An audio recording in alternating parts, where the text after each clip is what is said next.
ادھر آسٹریلیا کے شہر سڈنی میں بھونڈانی بیچ پر فائرنگ سے ہلاک افراد کی تعداد 15 ہو گئی۔ 2 پولیس اہلکاروں اور حملہ آور سمیت 40 زخمی اسپتال میں زیر علاج ہیں۔ پولیس نے مزید ملزمان کی تلاش ختم کرنے کا اعلان کر دیا۔ پولیس کے مطابق حملہ آور آپس میں باپ بیٹا ہیں۔ جوابی کارروائی میں 50 سال کا باپ مارا گیا جبکہ 24 سال کا نوجوان زخمی حالت میں گرفتار کر لیا گیا۔ حملہ آوروں کی گاڑی سے دھماکہ خیز مواد بھی برآمد کیا گیا ہے۔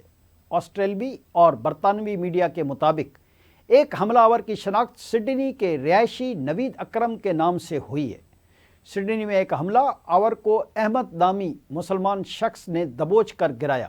اسلحہ چھیننے کی کوشش میں احمد زخمی بھی ہوا جو اس وقت اسپتال میں زیر علاج ہے۔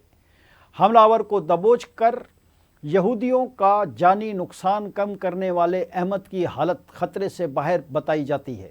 آسٹریلیا کی مسلم کمیونٹی کا کہنا ہے کہ معاشرے میں پرتشدد اور مجرمانہ اقدامات کی کوئی گنجائش نہیں ہے۔ سڈنی واقعے پر پاکستان سمیت عالمی برادری کی جانب سے شدید مذمت اور اظہار افسوس کیا گیا ہے۔